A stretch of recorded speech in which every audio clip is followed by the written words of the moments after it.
Indigenous Voice. नमस्कार, सूचना, जानकारी र मनोरञ्जनको त्रिवेणी विविधता बीच एकता इन्डिजिनस टेलिभिजन र आइटिभी नेपालको समाचारमूलक कार्यक्रम इन्डिजिनस भोइसमा तपाईलाई स्वागत छ। साथमा छु म डुल्मा शेर्पा। स्वतन्त्र सामाजिक सञ्चार संस्था इन्डिजिनस मिडिया फाउन्डेसनले उत्पादन गरेको यो समाचारमूलक प्रस्तुति इन्डिजिनस भोइस कार्यक्रम हो। यस कार्यक्रम मार्फत केही विश्लेषणात्मक समसामयिक सामाजिक सन्दर्भ र ताजा जानकारीहरू प्रस्तुत गर्दै आएका छौं। यस क्रममा आजको कार्यक्रममा आज साउन्ने संक्रान्ति विभिन्न समुदायको राष्ट्रिय पर्व मनाइँदै लुतो फाल्ने विशेष दिन, आदिवासी जनजाति उत्थान राष्ट्रिय प्रतिष्ठानको 22औं सञ्चालक परिषद बैठक सम्पन्न, स्वतन्त्र अग्रिम जानकारी सहितको मन्जुरी राष्ट्रिय कार्यान्वयन निर्देशिका पारित गर्ने प्रयास असफल, अध्ययन गर्न सदस्य सचिव कमल राजवंशीको संयोजकत्वमा कार्यदल गठन, आदिवासी जनजातिलाई वन्जन्य प्राकृतिक स्रोतको निर्भरतामा सीमित नराख्न आग्रह, यसै कारण मानव र वन्यजन्तु बीच द्वन्द्व बढेको प्राणीशास्त्रीको भनाई, समाजशास्त्री भन्नुहुन्छ वनको स्वामित्व आदिवासीमा हुनुपर्छ, सुनवार महिला समाजको अध्यक्षमा शोभा सुनवार निर्वाचित आदिवासीको परम्परागत ज्ञान प्रवर्धन गर्ने प्रतिबद्धता लगायतका समाचार तथा विश्लेषणात्मक विशेष सामग्री प्रस्तुत गर्नेछौं। कार्यक्रम सुरु गरौं साउने संक्रान्ति सम्बन्धी यो जानकारीबाट। आज साउनको पहिलो दिन अर्थात् साउने संक्रान्ति। यस दिन रोगबाट मुक्तिका लागि लुतो फाल्ने प्रचलन विशेष लोकप्रिय छ। विभिन्न समुदायले साउने संक्रान्तिलाई विभिन्न नामले सम्बोधन गर्ने गर्दछन्। किराँती समुदायले साउने संक्रान्तिलाई सिसेक्पा ताङनम भन्ने गर्दछन् भने धिमालहरूले दाङदङी मेला भन्ने गर्दछन्। मगर समुदायमा यो पर्व विशेष महत्व हुन्छ। सबै जातिले प्रकृतिसँगको निकटता र प्राकृतिक स्रोतको वरदानको रूपमा नयाँ फलफूल पाकेको अन्नबाली ढोकामा झुण्डाएर साउने संक्रान्तिलाई स्वागत गर्ने प्रचलन रहेको छ। साउने संक्रान्तिको साँझमा थाल, झ्याम्टा, नाङ्लो र ढोल बजाएर लुतो फाल्ने गरिन्छ। वास्तवमा यो आदिवासीको साझा पर्व हो। यस पर्वका अवसरमा हाम्रो पनि शुभकामना। यो साउने संक्रान्ति सम्बन्धी समाचारपछि स्वतन्त्र अग्रिम जानकारी सहितको मन्जुरी एफिक राष्ट्रिय कार्यान्वयन निर्देशिका तयारी सम्बन्धी यो अर्को समाचार। आदिवासी जनजातिको अधिकार सम्बन्धी आईएलओ महासन्धि नम्बर 169 अनुमोदन भएको 16 वर्षपछि पहिलो पटक सो महासन्धिमा व्यवस्था भएको स्वतन्त्र अग्रिम जानकारी सहितको मन्जुरी कार्यान्वयनका लागि निर्देशिका बनाउने प्रयास भएको छ। सरकारी निकाय आदिवासी जनजाति उत्थान राष्ट्रिय प्रतिष्ठान मार्फत एफिक राष्ट्रिय कार्यान्वयन निर्देशिका बनाउने प्रयास भएको हो। शुक्रबार सम्पन्न प्रतिष्ठानको 22औं सञ्चालक परिषद बैठकमा यो निर्देशिका पारित गराउने प्रयास भएको थियो। तर सोको अन्तर्वस्तुमाथि विवाद भएपछि 1 महिनाभित्र प्रतिवेदन दिने गरी प्रतिष्ठानका सदस्य सचिव कमल राजवंशीको संयोजकत्वमा एक कार्यदल बनेको छ। थप सामग्रीका साथमा हाम्रो सहकर्मीको यो रिपोर्ट। एउटा एपीको बारेमा भइहाल्यो हैन, यो फ्री प्रायर इन्फर्म कन्सेन्ट भन्छ। यो चाहिँ अब खास गरी आईएलओ 169 जुन छ हैन, त्यसमै आधारित हो यो पनि। र यसमा चाहिँ यो आदिवासी जनजातिहरूको हक हित र सुरक्षाको लागि नै यो एउटा निर्देशिका हैन बनाउन गइरहेछौँ। र यो अब र यसमा चाहिँ यो आईएलओ 169 मा हाम्रो पक्ष राष्ट्र पनि अब नेपाल रहेकोले र यो प्रतिष्ठान आदिवासी जनजातिकै लागि, उनीहरूको सर्वाङ्गीण विकासको लागि, हक हितको लागि, उनीहरूको अब संस्कृति संस्कार हैन को संरक्षणको लागि नै भएकोले यसलाई हामीले अलि त अपनत्व लिएर यसको लागि अब त यो एपी भनेको कस्तो भने जस्तै अब आदिवासीहरू यो जनजङ्गल जमिन जुन छ नि, जस्तै अब प्राय त्यस्तै ठाउँमा आदिवासीहरूको अलिक जनघनत्व छ, बसोबास बढी छ, थातलो त्यही छ। त यसमा चाहिँ के छ भने चाहे हाम्रो राज्यले होस् या अरू कुनै दाता राष्ट्रहरूले होस् हैन, उनीहरूले कुनै पनि परियोजना सञ्चालन गर्दाखेरि चाहिँ त्यहाँ बसोबास गर्ने, त्यहाँ त्यो क्षेत्रमा थातलो भएको समुदाय, चाहे त्यो आदिवासी जनजाति होस् चाहे अरू नै होस्, उनीहरूको कन्सेन्ट लिने हो, उनीहरूको मन्जुरी हैन। भोलि यो परियोजना त्यहाँ बन्दाखेरि अब उनीहरूलाई अब त्यहाँबाट हट्नुपर्ने, थातलो छोड्नुपर्ने अवस्थाहरू आउन सक्छ। त उनीहरूको पछिको ग्यारेन्टी के? उनीहरूलाई त अब के क्षतिपूर्ति दिएर हुन्छ कि कसरी उनीहरूको हैन राम्रो हुन्छ उनीहरूको बसोबास त्यसको लागि नै हो। अथवा आदिवासी जनजातिहरूको हरूलाई चाहिँ कुनै किसिमको अप्ठ्यारो नपरोस् भोलिको दिनमा, त्यो चाहे त्यो हाइड्रो पावर होस्, चाहे त्यो ठुलो कुनै परियोजना होस्। त्यो त अब ठुलो एरिया लिन्छ नि त। जस्तै अब कुनै ठुलै उद्योग खुल्यो भने त त्यहाँ त ठुलो एरिया लिन्छ। त्यहाँ छेउछाउमा बस्नेहरूलाई त त्यो त्यसको अब ब्याड इफेक्टहरू पर्न सक्छ हैन, पोल्युसनको अवस्था आउन सक्छ। अब त्यो जमिन छोड्नुपर्ने हुन्छ, त्यो थाथलो छोड्नुपर्ने हुन्छ। त त्यसको अग्रिम ग्यारेन्टीको लागि ती समुदायहरूबाट एक किसिमको एउटा के भन्छ त्यो मन्जुरीनामा जस्तो लिने हो। त मेन यो एपिकको मेन विषय नै यही हो।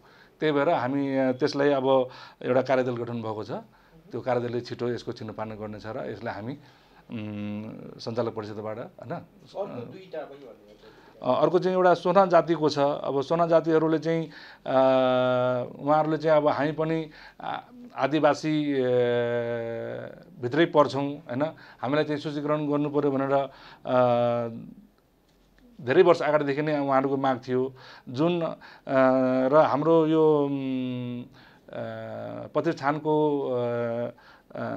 पहिला पनि यो एउटा कार्यदल बनिएको थियो हैन। तर उहाँहरूको चाहिँ अहिले त बिचमा चाहिँ अहिले त कन्फ्लिक्ट आयो हो कि होइन, दिन मिल्छ कि मिल्दैन भनेर त्यही विचारमा थियो प्रतिष्ठान। तर अहिले उहाँहरूले चाहिँ अदालत जानुभयो र सर्वोच्च अदालतमा उहाँहरूले अब निवेदन गरेपछि अब त्यहाँबाट अहिले हामी मुद्दा यो गरिरहेका छौँ र त्यो विषयलाई पनि अब कसरी टुङ्ग्याउने भनेर, छिटो टुङ्ग्याउने भनेर अहिले हामी प्रतिष्ठान लागि परेका छौँ। र त्यसको लागि 3 सदस्य सञ्चालक परिषद सदस्यहरूबाटै 3 सदस्य एउटा कार्यदल गठन गरेका छौँ र त्यसले छिट्टै हामी एउटा टुङ्गोमा पुग्छौँ।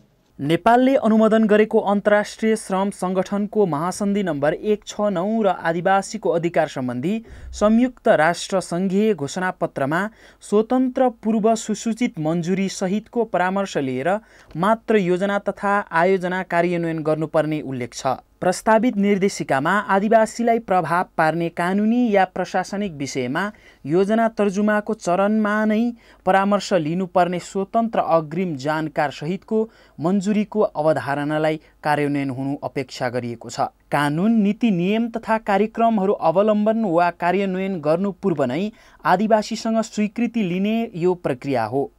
यो प्रक्रियामा आदिवासीले बुझ्ने भाषामा र उनीहरूकै प्रक्रियामा सम्पूर्ण जानकारी दिनुपर्छ।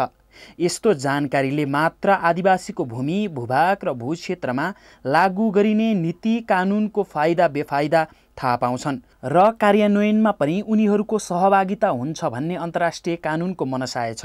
एपिक लिने अवस्था राज्यले कानुन निर्माण पूर्व मात्र होइन, नीति बनाउँदा विकासको निर्माण गर्नु पूर्व वा कार्यान्वयनको चरणमा समेत आकर्षित हुने यसका जानकारहरूको भनाइ छ। तथापि प्रस्तावित निर्देशिकाले प्रथाजनित संस्थालाई भने मान्यता दिन सकेको छैन। प्रस्तावित निर्देशिकामा आदिवासी जनजाति महासङ्घ र आदिवासी जन्य संस्थाहरूले नै एपिक दिन सक्ने प्रावधान राखिएको छ।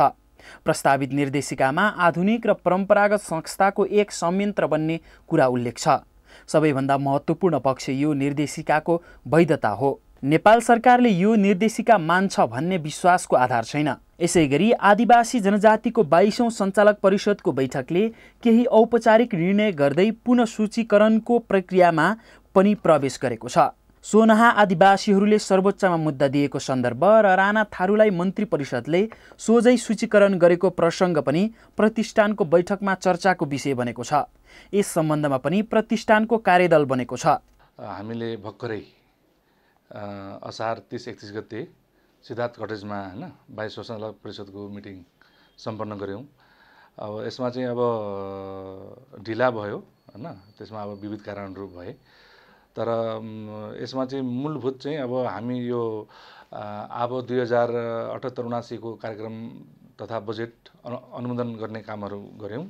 र अर्को दुईमा चाहिँ आगामी 2079-80 को प्रस्तावित कार्यक्रम तथा बजेट अनुमोदन गर्ने कामहरू भयो। र यसमा चाहिँ यो पल्ट चाहिँ मूलभूत एजेन्डामा चाहिँ हाम्रो प्रतिष्ठानले द्वारा तयार गरिएको स्वतन्त्र अग्रिम जानकारी एपिक भन्ने इम्प्लिमेन्टेसन गाइडलाइन भन्छ। स्वतन्त्र अग्रिम जानकारी सहितको मन्जुरी राष्ट्रिय कार्यान्वयन निर्देशिका भन्ने त्यो पास गर्ने योमा चाहिँ हाम्रो सञ्चालक परिषद मिटिङमा चाहिँ अब धेरै सञ्चालक परिषदका सदस्यहरू नयाँ आउनु भएकोले उहाँलाई यस सम्बन्धी अलिक अध्ययन हामीलाई अलिक जानकारी भएन, अध्ययन भएन। त्यही भएर हामी चाहिँ अब अध्ययन गरेर मात्रै यो विषयमा हामी अनुमोदन गर्ने भन्ने कुरा आएपछि हलबाट त्यसपछि हामीले सञ्चालक परिषद सदस्यहरूबाट जम्मा 5 सदस्य एउटा कार्यदल गठन गऱ्यौँ। एउटा त्यो भयो। अनि अर्को चाहिँ तपाईको जस्तै यो सोना जाति अब अहिले हामीले अब प्रतिष्ठानले अब एक किसिमको हैन अब सर्वोच्चमा हामी मुद्दा खेप्नुपर्ने अवस्था छ। अब सोना जाति को बारेमा चाहिँ के गर्ने, उहाँहरूलाई अब प्रतिष्ठानमा सूचीकृत कसरी गर्ने, त्यो विषय पनि अब लामो समयदेखि हाम्रो चलिरहेकोले त्यसमा पनि हामीले अब एउटा 3 सदस्य कार्यदल गठन गरेका छौँ। र अब नयाँ थप विभिन्न अब जाति समुदायको माग छ हैन, हामीहरू पनि सूचीकृत हुनु पर्यो भनेर अब त्यसको लागि पनि हामीले एउटा छुट्टै सञ्चालक सदस्य परिषद के अरे सदस्यहरूबाटै हामीले अर्को एउटा कार्यदल जम्मा 3वटा कार्यदल हामीले गठन गरेका छौँ र त्यो चाँडै त्यसलाई हामी एउटा निर्णयमा पुर्याउँछौँ। यी कुराहरू नै भएको छ। अर्को चाहिँ अब विभिन्न जाति समुदायहरू नेपालमा बसोबास गर्ने विभिन्न जाति उहाँहरूको पनि भनाइ के छ भने हामी पनि आदिवासी जनजाति हैन मा हामी पनि नेपालका आदिवासी जनजाति अन्तर्गत नै पर्छौँ, हामीलाई पनि समावेश गर्नुपर्छ, सूचीकरण गर्नुपर्छ भनेर धेरै मागहरू छन्, धेरै जाति समुदायको मागहरू छन्। अब यो त अब कसैले भनेर त अब त्यो हुँदैन, हामी त अध्ययन गर्छौँ हैन। आदिवासी जनजातिको एउटा मापदण्ड छ, त्यो मापदण्ड पुरा गरेर आउँदा न हामीले त्यही भएर त्यो सबै अध्ययन गर्नलाई को वास्तविक नेपालको आदिवासी जनजाति हो उहाँहरूलाई आइडेन्टिफाई गरेर अध्ययन गरेर अब जसलाई अब दिनुपर्ने यदि देखिन्छ भने मापदण्ड पुरा हुन्छ भने त दिनु पर्यो। यसमा त अहिले अब जस्तै राणा थारूहरू भन्छन् हैन, अब राईमै अब थुप्रो राईहरू हुनुहुन्छ, उहाँहरू पनि अब छुट्टै माग गर्दै हुनुहुन्छ हैन। छुट्टै हामी चाहिँ अब राई भए पनि हामी छुट्टै राई हो, हाम्रो अब भाषा धर्म संस्कृति फरक छ भन्नुहुन्छ। अब यो त अब अलिक जटिल कुरा हो नि त। अब यसमा त अब यतिकै भनेको भरमा त दिन मिल्दैन। त्यही भएर अब यसलाई पुरा अध्ययन अनुसन्धान गरेर नै हामी एउटा टुङ्गोमा चाँडै पुग्छौँ। आदिवासी जनजाति सम्बन्धी धेरै जटिलता थपिँदै गएका छन्। यस्ता जटिलताहरू प्रतिष्ठान जस्तो कार्यकारी निकायले शीघ्र सुल्झाउनुपर्छ। क्यामेरामा तेज किरातीका साथमा सुजन सुनुवार, काठमाडौँ। आदिवासी जनजाति उत्थान राष्ट्रिय प्रतिष्ठानको 22औं सञ्चालक परिषद बैठकले परिषदको आर्थिक वर्ष 2079-80 को 6 करोड 34 लाखको वार्षिक बजेट तथा कार्यक्रम पारित गरेको छ। सञ्चालक परिषदको अध्यक्ष प्रधानमन्त्री र सहअध्यक्ष सङ्घीय मामिला तथा सामान्य प्रशासन मन्त्री रहने कानुनी व्यवस्था भए पनि परिषदको बैठकमा अध्यक्ष र सहअध्यक्षको अनुपस्थितिका कारण उपाध्यक्ष गोकुल घरती मगरको अध्यक्षतामा बैठक बसेको थियो। बैठकको उद्घाटन सत्रमा नै प्रतिष्ठानका उपाध्यक्ष घरती मगरले प्रतिष्ठानको क्रियाकलाप र नेपाल सरकारले प्रतिष्ठानलाई दिँदै आएको अनुदानका बारे जानकारी दिनुभएको थियो। जति बेला स्थापना भयो यो ऐन जारी भयो, यो ऐन जारी हुँदाखेरि वास्तवमा आदिवासी जनजातिका सेक्टरमा चाहे शिक्षाका सन्दर्भमा होस्, चाहे सामाजिक विकासका सन्दर्भमा होस्, चाहे सांस्कृतिक विकासका सन्दर्भमा होस्, चाहे भाषिक संरक्षणका सन्दर्भमा होस्, त्यसका सन्दर्भमा एउटा मन्त्रालय सोसरको अधिकार प्रयोग गर्ने गरी नै वास्तवमा यो आदिवासी जनजाति उत्थान राष्ट्रिय प्रतिष्ठान स्थापना भएको देखिन्छ। र मैले यो कुरा तपाईहरुको बीचमा राखिरहेको बेला के कुरालाई जोड्न चाहन्छु भन्दाखेरि जस्तो चाहिँ प्रतिष्ठान ऐनमा आदिवासी जनजाति आएको किन स्थापना गर्नु पर्यो भन्ने सन्दर्भमा के कुरा उल्लेख गरिएको छ भन्दाखेरि नेपालका आदिवासी जनजातिहरूको समग्र विकास भनेको सामाजिक विकास, आर्थिक विकास, सांस्कृतिक विकास, भाषिक विकास लगायतका क्षेत्रमा नीति निर्माण गर्ने, अध्ययन गर्ने, नीति निर्माण गर्ने अनि कार्यान्वयन गर्ने भन्ने बित्तिकै यसले के कुरा पुष्टि गर्छ भन्दाखेरि वास्तवमा एउटा सेल्फ गभर्निङ तपाईँको चाहिँ इन्स्टिच्युट हो र यसले वास्तवमा नेपालका आदिवासी जनजातिहरूको भाषिक सांस्कृतिक उत्थानका सन्दर्भमा नेपालका आदिवासी जनजातिहरूलाई विभिन्न क्षेत्रमा एउटा इम्पावरमेन्ट अथवा सशक्तिकरण गर्नको निम्ति मन्त्रालय वा सोसरको भूमिका खेल्ने गरी यो आदिवासी जनजाति उत्थान राष्ट्रिय प्रतिष्ठानको स्थापना भएको देखिन्छ र सुरुका वर्षहरूमा वास्तवमा प्रतिष्ठानले टोडङ्गले काम गरेको देखिन्छ। उद्घाटन सत्रमा आदिवासी जनजाति आयोगका अध्यक्ष रामबहादुर थापा मगरले बोल्नुहुँदै आदिवासी जनजाति आयोग र जनजाति प्रतिष्ठानको भूमिका कार्यक्षेत्र फरक भएको हुँदा यी दुवै संस्था आवश्यक रहेको धारणा राख्नु भएको थियो। आदिवासी जनजातिहरूको लामो आन्दोलन सङ्घर्ष र विचार मन्थनबाट आदिवासी जनजाति आयोगको स्थापना भएको 1.5 वर्ष पुग्दैछ। यो धेरै आदिवासी जनजाति समुदायहरूलाई थाहा पनि छैन के हो आयोग भन्ने, कसरी बन्यो भन्ने विषयमा। त्यसकारणले यहाँहरू सबैले आदिवासी जनजाति आयोग पनि बनेको छ भनेर सम्बन्धित समुदाय र सम्बन्धितमा पुर्याइदिनु होला भन्ने म अनुरोध गर्न चाहन्छु। यो के हो भने म 1.5 वर्ष अगाडि आदिवासी जनजाति आयोगको अध्यक्ष हुँदा आदिवासी जनजाति महासङ्घको अध्यक्ष हुनुभएकोमा बधाई भनेर चाहिँ धेरैले पोस्ट गर्नुभएको थियो। त्यो के लाग्यो भने म आफै पहिले आदिवासी जनजाति महासङ्घको महासचिव थिएँ, अब अहिले चाहिँ दाइ अध्यक्ष भएछ भन्ने होला कसैको, त्यो हो। त्यसकारण के हो भने नितान्त आदिवासी जनजाति आयोग मैले एक सेन्टेन्समा के भन्न चाहन्छु भने आदिवासी जनजातिहरूको अधिकार सुरक्षित गर्नको लागि यस्तो खालको एउटा संस्था चाहियो जसलाई चाहिँ सरकारले चाहेको बेलामा राख्ने, नचाहेको बेलामा फ्याँकिदिने, त्यस्तो नहोस् भनेर लामो तपाईँको चाहिँ आन्दोलन र बौद्धिक बहस पश्चात संविधान सभामा पनि त्यो प्रवेश पायो। त्यसकारण त्यो के हुन्छ भन्दाखेरि आदिवासी त्यो आयोग संवैधानिक आयोग हुनुपर्छ त्यो भन्ने उठेर त्यस पश्चात चाहिँ तपाईँको भएको र आदिवासी जनजाति आयोग र अघि प्रतिष्ठानको थारू आएको एकदम केही ओभरल्यापिङ भयो कि कार्यक्रमहरू दोहोरियो कि भन्ने यहाँहरूले चाहिँ केही संशयहरू पनि राख्नु भएको छ। त्यसमा मैले छोटकरीमा के भन्न चाहन्छु भने हामीले आयोग र प्रतिष्ठान के हो, आयोग भनेको के हो, प्रतिष्ठान भनेको के हो, यो दुईटा कुरा चाहिँ हामीले बुझ्न आवश्यक छ। त्यो बुझिएन भने फेरि ओभरल्यापिङ हो। सोही कार्यक्रममा थारू आयोगका अध्यक्ष विष्णु चौधरीले वर्तमान समयमा समुदाय स्तरमा भाषा संरक्षण, संस्कार संस्कृति संरक्षण र पहिचानको संरक्षणमा चुनौती बढ्दै गएको बताउनु हुँदै समय अनुरूप कार्यक्रमहरू गर्न आवश्यक रहेको बताउनुभयो। पहिचानलाई बचाएर त्यो सहितको हाम्रो समृद्धि हामी चाहिरहेका छौँ। अब यो विषयलाई अगाडि बढाउनको लागि हामीले के गतिविधिहरू गर्नुपर्छ त भन्ने कुराबाट नै हामी अगाडि बढ्नुपर्छ जस्तो लाग्छ। पहिचान बचाउनलाई के गर्ने, पहिचानका हाम्रा विषयहरू के हुन्, भाषा, संस्कृति, कला, परम्परा, इतिहास, हाम्रा ऐतिहासिक सांस्कृतिक सम्पदाहरू, ज्ञानशील प्रविधिका कुराहरू छन्। अब यी विषयहरूलाई हामीले कसरी संरक्षण गर्ने, सम्वर्धन गर्ने भन्ने चुनौती हामीसँग छ। अब यतातिर प्रवेश गर्दाखेरि वास्तवमा हामी यतातिर ध्यान दिने हो भने यो विषयमा कार्यक्रम सञ्चालन नगरिकन हामी संरक्षण गर्न सक्दैनौँ र कार्यक्रम कुनै पनि उसमा जाँदाखेरि यसको अहिले वास्तवमा एउटा चुनौती भइराखेको छ।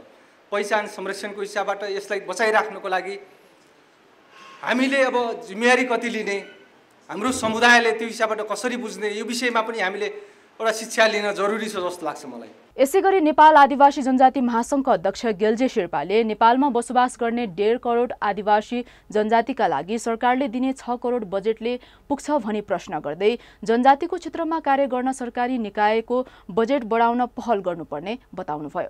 सरकारको हात्तीको जस्तो दुईटा दाँत छन्, एउटा देखाउने, एउटा चपाउने।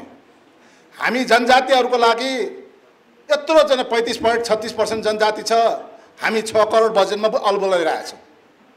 एउटा यता प्रतिष्ठान खडा गरिदिएको छ, एउटा उतातिर आयोग खडा गरिदिएको छ। आयोग भन्छ हामीलाई अधिकारै छैन, हामी त बजेटै छैन, खाजा खाने पैसा मात्रै छ भन्छन्। परिषद भन्छ 6 करोड छ, 6 करोडमा के हुन्छ यहाँ आजकल, हुने होला केही छैन। यी कुराहरू चाहिँ जनजाति महासङ्घलाई तपाईँहरूले दबाब दिनु पर्यो, जनजाति महासङ्घलाई थाहा दिनु पर्यो। बजेट बन्नु जानुभन्दा अगाडि यति मान्छे हामी चाहिँ अर्थ मन्त्रालय भने प्रभाव पर्छ नि त। त्यो जानकारी तपाईँलाई दिनु पर्यो नि त हामीलाई। आयोगलाई बजेट बढाउनु पर्यो, प्रतिष्ठानमा बजेट बढाउनु पर्यो। हिजो चाहिँ हाम्रो जनजातिहरूले पाउने आएको कतिपय जनजातिको सङ्गठनहरू अझै पनि ज्वालामा छन्। हिजो चाहिँ सालमा 1 लाख रुपियाँ पायो भने अलिअलि 2-4 एउटा धरात राखेर चाहिँ आफ्नो कार्यक्रम चलाएको थियो।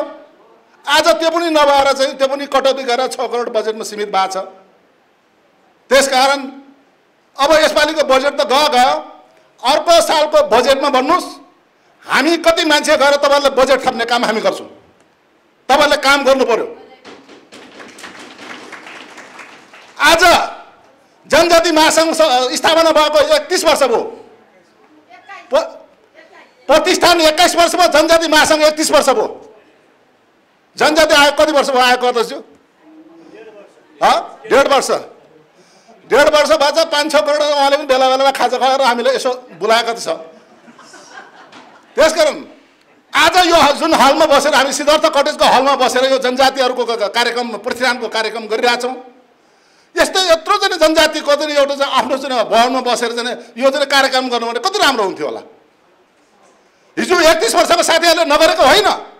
हिजो चाहिँ 31 वर्ष चाहिँ जुन कार्यक्रममा बस्नुभएको साथीहरूले नगरेको होइन। विभिन्न आन्दोलन अरू खट्नुभयो, उहाँहरूले पनि गर्नुभयो।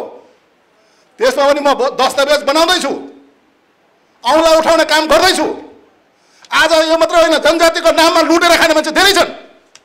हिजो मात्र मैले प्रतिष्ठानमा चिठी लेखेको छ, को चाहिँ जनजातिको नाममा काम गर्दैछ एनजिओहरू। प्रतिष्ठानको सञ्चालक परिषदको बैठकमा प्रधानमन्त्री र सहअध्यक्ष सङ्घीय मामिला तथा सामान्य प्रशासन मन्त्रीको अनुपस्थितिका सम्बन्धमा टिप्पणी गर्दै नेपाल मगर सङ्घका अध्यक्ष ज्ञानेन्द्र पुन मगरले सरकारले आदिवासी जनजातिलाई उपेक्षा गरेको आरोप लगाउनु भएको थियो। आदिवासी उत्थान राष्ट्रिय प्रतिष्ठानले गर्नुपर्ने काम कर्तव्यमा आज करिब 6 करोडको फेरिफेरीमा चाहिँ यो बजेट यो निकायले पाउँदै गर्दाखेरि नेपालको 1.5 करोड आदिवासी जनजातिको वृद्धि विकास हुन सक्दैन। नेपालका 1.5 करोड आदिवासी जनजातिको उत्थान हुन सक्दैन।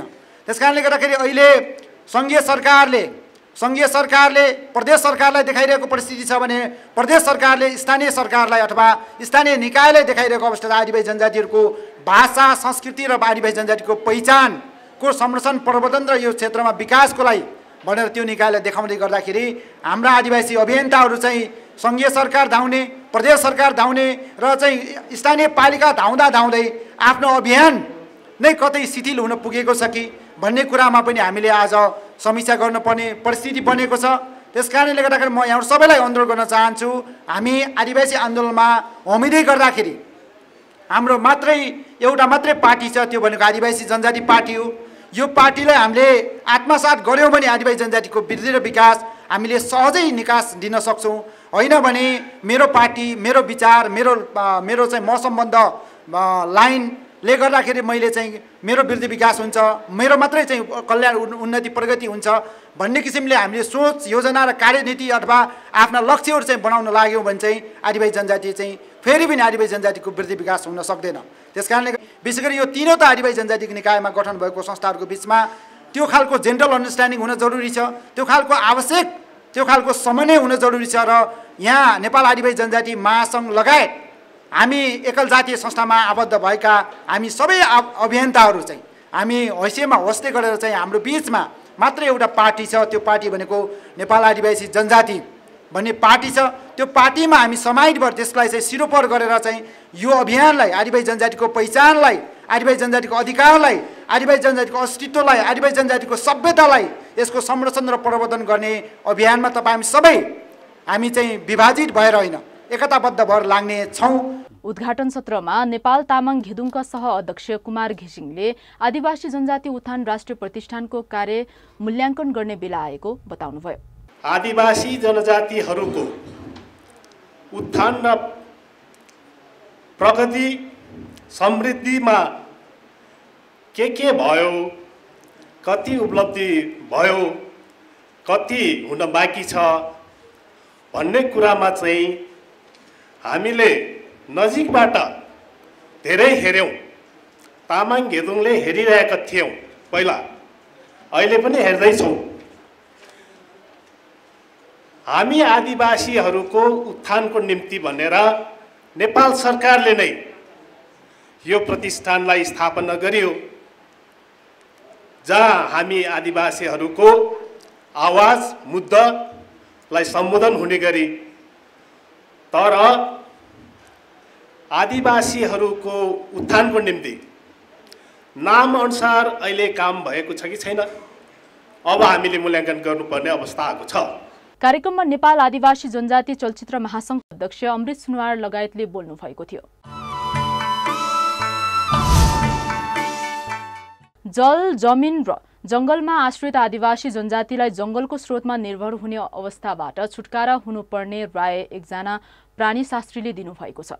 त्रिभुवन विश्वविद्यालय प्राणीशास्त्र विभागका प्रमुख प्राध्यापक डाक्टर तेजबहादुर थापाले यस्तो सल्लाह दिनुहुँदै नेपालको वन्यजन्तु र वनको संरक्षणमा अधिकारकर्मीले वनमा आश्रित आदिवासी जनजातिको पक्षमा वकालत गर्न नसकेको पनि आरोप लगाउनुभयो। इन्डिजिनस टेलिभिजनसँगको संक्षिप्त कुराकानीमा उहाँले नेपालको वन्यजन्तु संरक्षण गर्ने मोडल नेपालको नभएर अन्तर्राष्ट्रिय प्रकृति संरक्षण सङ्घ IUCN को मोडल भएको पनि जानकारी दिनुभयो।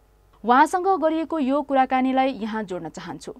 यो कस्तो भन्दा चितवन बर्दियाको केसमा भनियो भने अब त्यहाँको प्रकृतिसँग यो टुरिज्मसँग जति पनि रिलेटेड रिसोर्सहरू छ त्यो पिपलमा जान्छ। त्यो मोडललाई राम्रो नै मानिएको हुन्छ।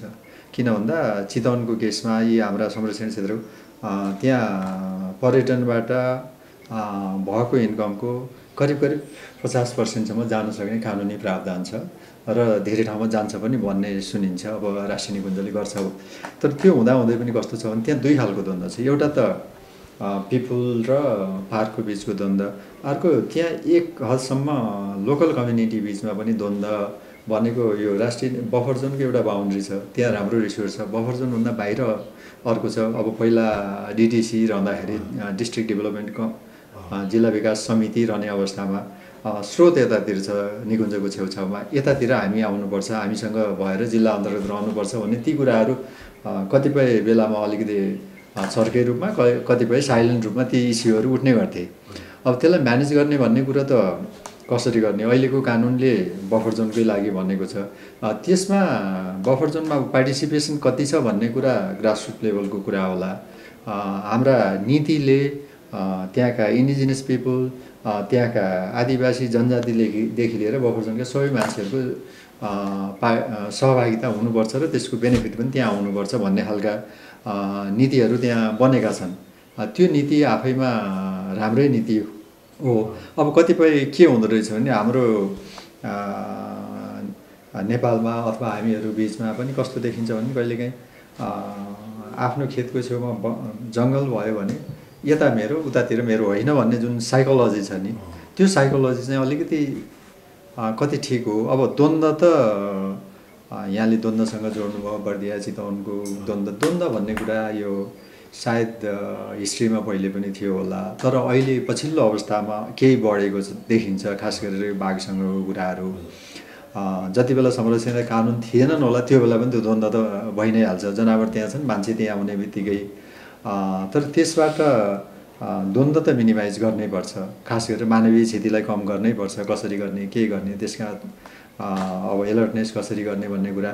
अनि क्षतिको पूर्ति त पुरै हुन सक्दैन होला, त्यसलाई कसरी सहभागी बनाउने भन्ने किसिमका हाम्रा मेकानिजमहरूलाई प्रोपरली इम्प्लिमेन्ट गरियो भने पोजिटिभ रेस्पोन्स दिनुपर्ने। अब हामीले यो एउटा पार्कसँग रिलेटेड रह्यो। अर्को चाहिँ हामीले गाउँघरतिर हाम्रो सामुदायिक वन छ नि, सामुदायिक वनमा चितुवा छ, जान्छ कहिलेकाहीँ छेउछाउमा, कहिलेकाहीँ बाख्रा खाइदिन्छ नर्मल्ली।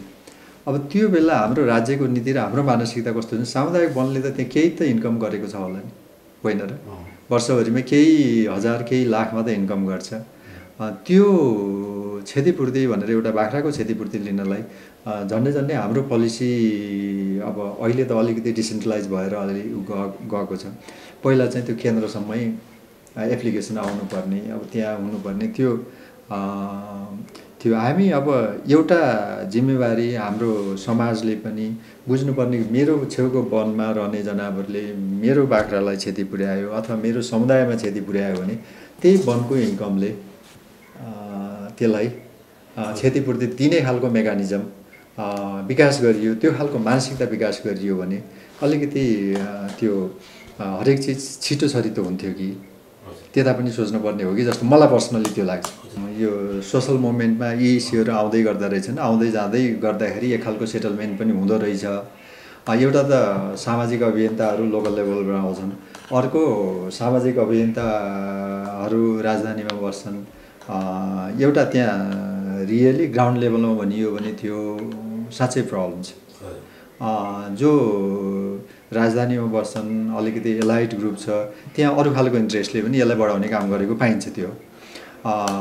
तर त्यो एउटा चाहिँ मलाई कहिलेकाहीँ के लाग्छ भने नि हामीले न्युरोटिप्ने जनजीवनलाई अलिकति परिवर्तन गर्नुपर्ने हो कि उहाँहरूलाई अलिकति इम्पावर गर्नुपर्ने हो कि अल्टरनेटिभ लाइभलीहुडको बाटाहरू देखाउनु पर्ने हो कि अब कति पुस्तालाई न्युरो मात्रै टिपेर, कति पुस्तालाई माछा मात्रै मारेर खुवाएर राख्ने। अब जो अभियन्ता हामी राजधानीमा बस्छौँ, पढा लेखा पनि छौँ, हामीले विभिन्न रिसोर्स जेनेरेट गर्छौँ, तर त्यो समाजलाई परिवर्तन गर्न हामी लाग्दैनौँ। हामी आफ्नो परिवर्तन खोज्छौँ, त्यो समाजको 2 जना मान्छेलाई मात्रै ग्रेजुएट गरिदियो भने त्यो समाज आफै परिवर्तन हुन्छ। त्यतातिर हामीले त्यति धेरै सोचेका हुँदैनौँ। तर अल्टरनेटिभ त दिनु पऱ्यो, अल्टरनेटिभ दिनु पऱ्यो, एजुकेसन दिनु पऱ्यो। आजभन्दा 20-40 वर्ष अगाडि अथवा हामीले काठमाडौँमा, तपाईँ हाम्रै एजका मान्छे काठमाडौँमा आउँदाखेरि खेतीपाती प्रशस्तै हुन्छ। अहिले खेतीपाती हुने मान्छेहरू जग्गा जमिन छ भने पनि गर्दैनन्। गाउँमा पनि त्यो छ। ढिलो छिटो त त्यो माछा टिप्ने, न्युरो टिप्ने ग्रुप त चेन्ज हुनैपर्छ, हुन्छ नै। त्यसलाई अलिकति छिटो छरितो गराउने काम हाम्रै पनि हो कि त्यसलाई अल्टरनेटिभ लाइभलीहुडका अप्सन दिने, एजुकेसन दिने, अवेरनेस दिने काम चाहिँ गर्नुपर्छ जस्तो राज्यले गर्ने, स्थानीय सरकारले गर्ने, प्रदेशले गर्ने, अथवा तपाईँ हामी जस्ता अरू मान्छेले पनि गर्नुपर्ने हो कि जस्तो लाग्छ।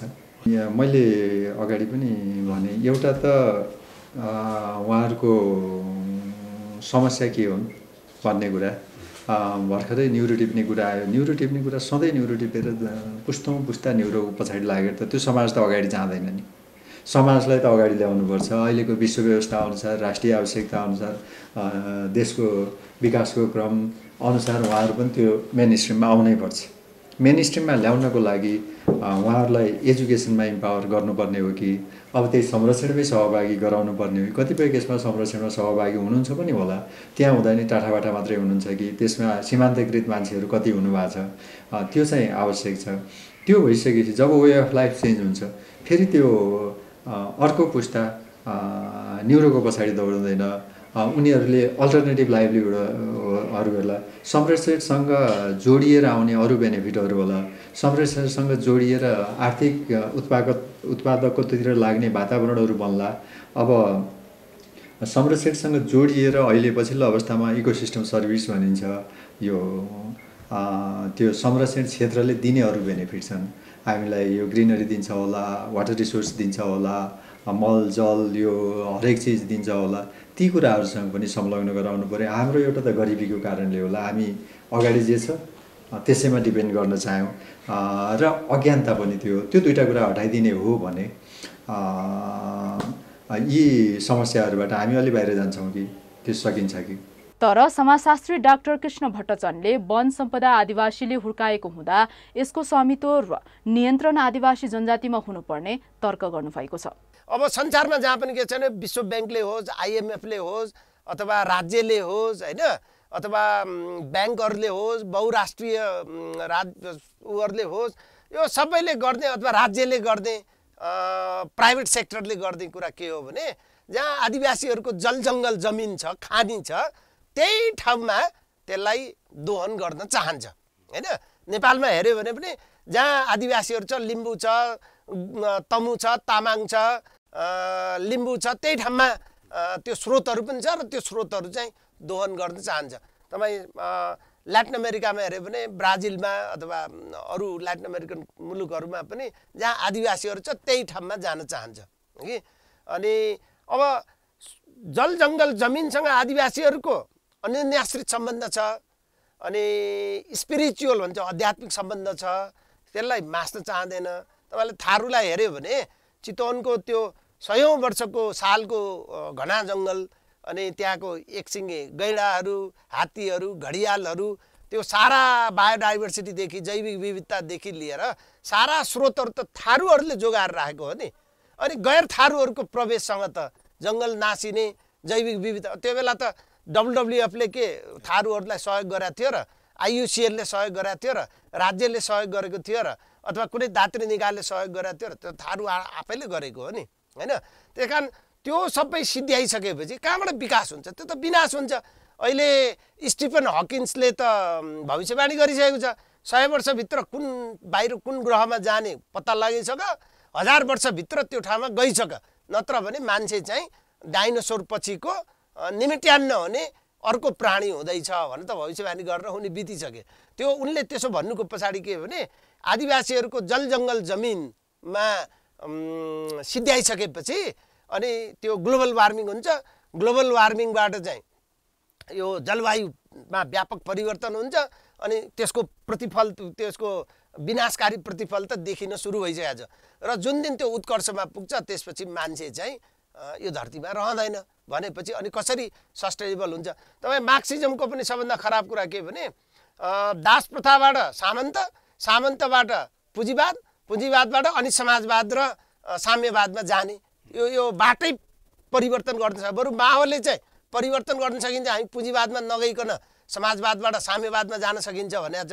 तर मार्क्सले त हुँदैन, त्यो त एक बाटो नै हिँडेर जानुपर्छ भन्दा पुँजीवादले यो सबै कुरा विनाश गरेर मान्छे नै सक्ने भइसकेपछि अनि मान्छे नै हिँडिसकेपछि अनि के को समाजवाद अनि के को साम्यवाद हो कि? त्यसकारण आदिवासीहरूको दिगो विकास भनेको साम्राज्यवाद, कुनै पनि प्रकारको उपनिवेशवाद र नेपालको सन्दर्भमा बाहुनवाद, हैन? यो सामन्तवाद, यो पुँजीवाद, यो कुनै पनि कुराहरू सस्टेनेबल दिगो विकासको लागि यो ठिक छैन। यो सबै दिगो विकासको शत्रुहरू हो भन्ने हो। सुनुवार महिला समाजको 5औं राष्ट्रिय सम्मेलनले शोभा सुनुवारको अध्यक्षतामा नयाँ कार्यसमिति निर्वाचित गरेको छ। शनिबार सम्पन्न भएको सम्मेलनमा समाजको उपाध्यक्षमा सृजना सुनुवार, महासचिवमा सपना सुनुवार, कोषाध्यक्षमा कमला सुनुवार र सदस्यहरूमा गंगा कुमारी सुनुवार, रेजिना सुनुवार, पारो सुनुवार, सावित्री सुनुवार, सुप्रिमा सुनुवार र सीमा सुनुवार निर्वाचित हुनुभएको छ। कोटेश्वर स्थित सुनुवार सेवा समाजको भवनमा आयोजित राष्ट्रिय सम्मेलन 2073 सालपछिको लामो समय अन्तरालमा सम्पन्न भएको हो। सुनुवार सेवा समाजका केन्द्रीय अध्यक्ष रणवीर सुनुवार प्रमुख अतिथि रहनु भएको कार्यक्रममा पूर्व सांसद दालकुमारी सुनुवार, सुनुवार महिला समाजका पूर्व अध्यक्ष विमला सुनुवार, सुनुवार सेवा समाजका संस्थापक सदस्य प्रेम हाङवाले लगायतले शुभकामना मन्तव्य दिनुभएको थियो। महिलाहरूको एउटा इँटा चाहिँ थपियो भनेर उहाँले बोलिसक्नु भएको थियो। मैले पनि इँटा थप्यो भनेर हामी गर्व चाहिँ गर्छौँ, तर यो इँटा चाहिँ कहिले पनि थपेर अर्को इँटा थपेन, त्यही इँटामा सिमेन्ट रह्यो भनेर उहाँ र मेरो एउटा किस्सा पनि चलेको थियो यो पुरै सत्रमा।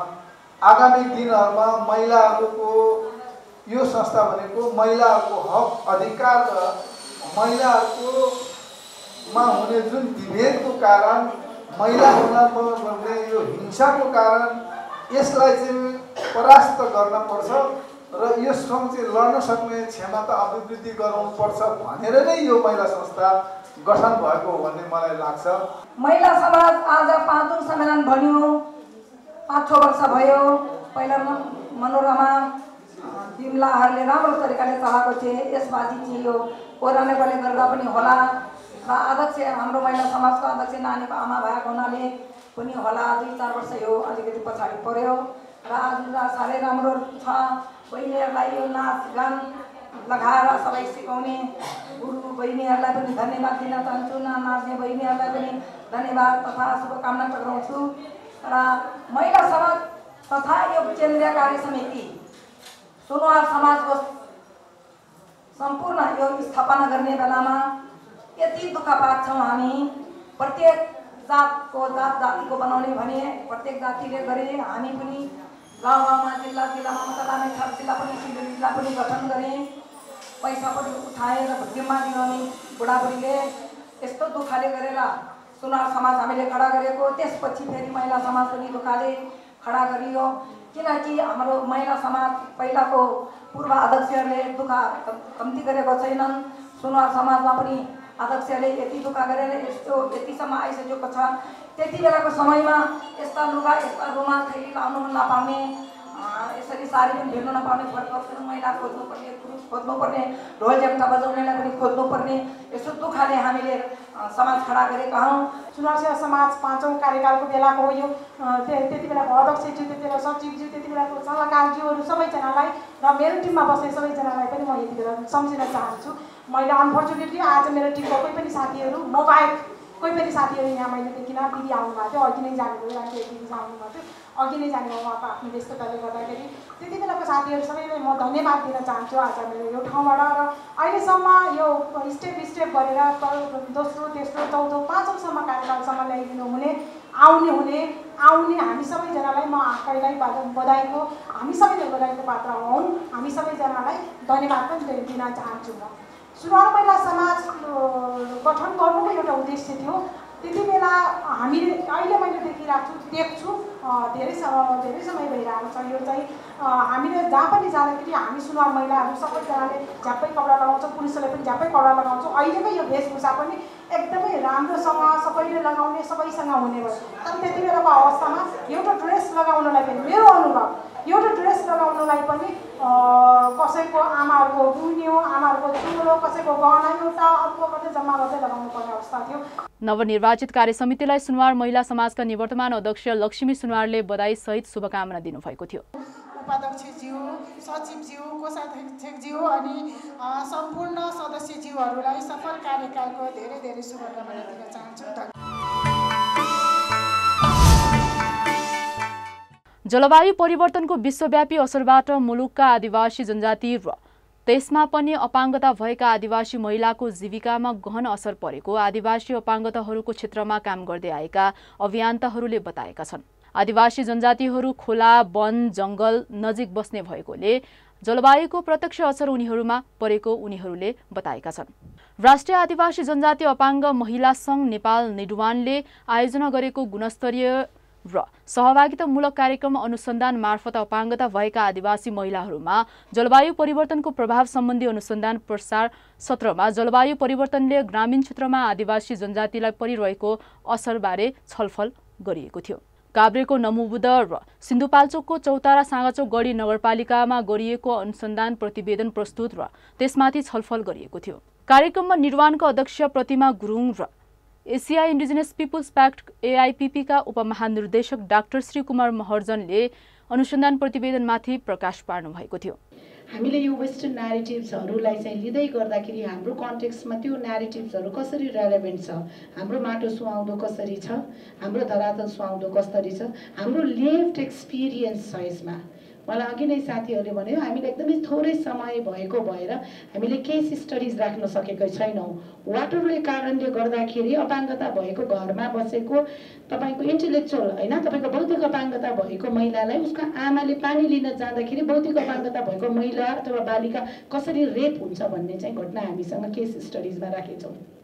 लमजुङको हिमाल पग्लिँदाखेरि माथिबाट हिमाल पग्लिँदै गर्दाखेरि तलबाट चाहिँ तपाईँको बालुवा चाहिँ खनिराखेको व्यक्तिहरूलाई तपाईँको चाहिँ अर्ली वार्निङ सिस्टम नगर्दाखेरि चाहिँ त्यो बाँध खोल्दाखेरि हाइड्रो पावरले पहिलो पटक अपाङ्गता भएका व्यक्तिहरू र अपाङ्गतै भएका व्यक्तिहरूले मल्टिपल डिसेबिलिटी कसरी चाहिँ तपाईँको चाहिँ आएको छ भन्ने कुरालाई चाहिँ यो स्टडीले राखेको छ। त्यही भएर अनुसन्धानका क्रममा आदिवासी जनजातिको सहभागिता, स्वास्थ्य, शिक्षा, जनचेतना, महिलालाई प्राथमिकता र सहभागिता आदिको विषयमा अध्ययन गरिएको AIPP का डाक्टर महर्जनले बताउनुभयो।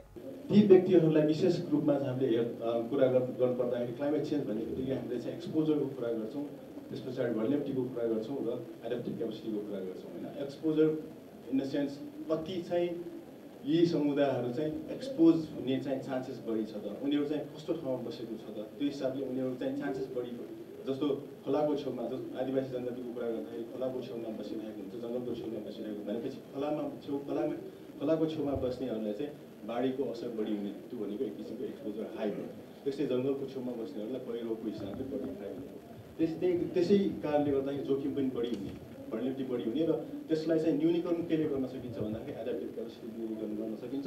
त्यो एडाप्टिभ क्यापेसिटीको कुरा गर्दाखेरि एडाप्टिभ क्यापेसिटी अझ सेन्सिटिभिटीको कुरा गर्दाखेरि केमा भर पर्छ भन्दाखेरि socio economic status, socio economic attributes. कार्यक्रममा अतिथिको रूपमा रहनुभएका राष्ट्रिय योजना आयोगका सदस्य डाक्टर सलोनी सिंह प्रधानले स्थलगत अनुसन्धान सिकाइको रूपमा लिनुपर्ने बताउनुभयो। उक्त कार्यक्रममा वन तथा वातावरण मन्त्रालय, राष्ट्रिय मानव अधिकार आयोग, राष्ट्रिय योजना आयोग, त्यसैगरी नेपाल आदिवासी जनजाति महासंघ र अन्य आदिवासी जनजातिसँग सम्बन्धित सङ्घ संस्थाका प्रतिनिधिहरूको समेत उपस्थिति रहेको थियो। ज्यापु समाज ललितपुरले गुरु पूर्णिमाको अवसरमा गुरुहरूलाई सम्मान गरेको छ। गुरु पूर्णिमाको अवसर पारेर समाजले मौलिक संस्कृतिलाई जीवन्त राख्न योगदान दिने गुरुहरूलाई सम्मान गरिएको हो। संस्कृति पर्यटन तथा नागरिक उड्डयन मन्त्री जीवनराम श्रेष्ठले गुरुहरूको सम्मान गर्नुभएको थियो। समाजका अध्यक्ष तीर्थलाल महर्जनको सभापतित्वमा भएको कार्यक्रममा ललितपुर महानगरपालिकाकी उपप्रमुख मञ्जली शाक्य लगायतको उपस्थिति थियो। यही सूचना तथा जानकारी सहित आजको इन्डिजिनियस भोइस कार्यक्रमको बिट मार्ने बेला भएको छ। तपाईको सुविधाका लागि हाम्रा कार्यक्रमहरू युट्युबमा पनि अपलोड गर्ने गरेका छौं। तपाईले आफ्नो सुविधा अनुसार कार्यक्रम हेर्न सक्नुहुनेछ। इन्डिजिनियस भोइस कार्यक्रमलाई इन्डिजिनियस टेलिभिजनको वेब पेज www.indigenoustelevision.com मा पनि राखिएको छ। कार्यक्रमका कुनै विषयवस्तुका विषयमा तपाईको सुझाव वा टिप्पणी भएमा हामीलाई इमेल सम्पर्क गर्न सक्नुहुनेछ। हामीलाई सम्पर्क गर्ने इमेल ठेगाना हो indigenoustelevision@gmail.com। हामी आदिवासी राष्ट्रका मूलधार हौं। हाम्रो सरकारमा हामीले नै खबरदारी गर्नुपर्छ। यही सन्देश र सूचना सहित आजको इन्डिजिनियस भोइसबाट हामी सबै बिदा चाहन्छौं। तपाईको यो साता सुखद रहोस्। नमस्कार।